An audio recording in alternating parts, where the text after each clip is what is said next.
Hey, what's up, tennis fans? Now, with the rise of Novak Djokovic and the Grand Slam triumphs of Lena Kvitova and Samantha Stosur, this year has been one heck of a year for tennis. Today, Tennis Now will look at our top 5 matches of 2011, and because we've seen so many great showdowns, this list was quite difficult to put together. So, if we left any out, please let us know in the comments below. Number 5, Sabine Lisicki defeats Lena 3-6, 6-4, 8-6 in Wimbledon in the second round. This match was really the convergence of several storylines. On one side of the court, Li had just become the first Chinese player to win a Grand Slam tournament with her win at the French Open. On the other side, there was Lisicki, who made a surprise run to the quarters of Wimbledon in 2009. Lisicki found her way into the top 30 as a 20-year-old, but she missed much of 2010 because of injury, and her ranking fell to below 200. Yet she was clearly on her way back up as she won the grass court tournament in Birmingham weeks before. Still, on paper, Li should have won this match. In fact, she was up 5-3 and she had 2 match points. But somehow Lisicki came back. Now the win marked the beginning of Li's struggles for the rest of the year, while Lisicki went on to reach the semifinal and she found her way back into the top 20. Number 4, Roger Federer defeats Novak Djokovic 7-6, 6-3, 3-6, 7-6 in the French Open semifinal. Now the great thing about tennis is that no matter what match you're watching, you know there's always plenty at stake. Now especially so in this one. Djokovic went into this match on a 43-match winning streak, including winning the Australian Open, Indian Wells, Miami, Rome, and Madrid. He'd also beaten Federer and Nadal on numerous occasions before the French Open, and if he made the final in Roland Garros, he would have supplanted Nadal as the world number 1.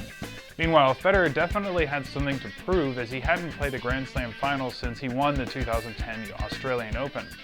The match started with long and intense baseline exchanges, and the level of intensity remained throughout the match. But Federer was the better player when it mattered most, as shown by the fact that 2 of the 3 sets he won were in tiebreakers. The final result delayed Djokovic's rise to number 1 by a few weeks, and it showed that Federer was still a force to be reckoned with at the top of the game. Number 3, Francesca Schiavone defeats Svetlana Kuznetsova 6-4, 1-6, 16-14 in the Australian Open 4th round. It was a match that just would not end. The first 2 sets were fairly straightforward, but the third set saw both players display nerves of steel, outstanding endurance, and stunning displays of shot-making. Schiavone earned the crucial break of serve at 14-all, and she finished off the match with a forehand volley into the open court. When all the dust had settled, the then 30-year-old Italian had won the longest women's Grand Slam match in Open-era history at 4 hours and 44 minutes, and she reached the Australian Open quarterfinal for the first time in her career. Number 2, Novak Djokovic defeats Roger Federer 6-7, 4-6, 6-3, 6-2, 7-5 in the US Open semifinal. The Djokovic-Federer rivalry of 2011 was almost as important as the Djokovic-Nadal one. Federer got the better of Djokovic in Paris, and for the first 2 sets of this match it looked as if he would do so again in New York. But Federer's level of play dropped in the 3rd and 4th sets, and it looked as if Djokovic would quickly win the 5th set as well. Yet Federer broke Djokovic and he held 2 match points at 5-3 on his serve. In one of the defining moments of the year, the Swiss sliced the serve to Djokovic's forehand, and the Serb responded by hitting his clean cross-court winner that barely touched the line. The momentum seemed to switch in that moment as Federer hit the net cord with a forehand on his 2nd match point, and he went on to drop his serve and lose the next 3 games. The end result was stunning by itself, but even more so when you consider that Djokovic saved 2 match points in the 5th set against Federer in last year's US Open semifinal as well. And finally, our number 1 match of the year, Novak Djokovic defeats Rafael Nadal 6-2, 6-4, 6-7, 6-1 in the US Open final. This match may not have gone to 5 sets, but it was the perfect example of how the Djokovic-Nadal rivalry has changed this year.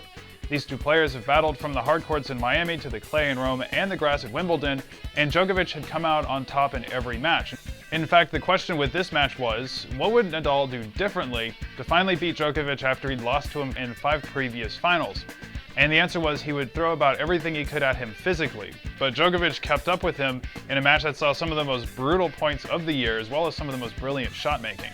The end result was that Djokovic beat him in 4 sets, and in the process won his 3rd Grand Slam title of the year, joining some very elite company of people who have done so in the Open era.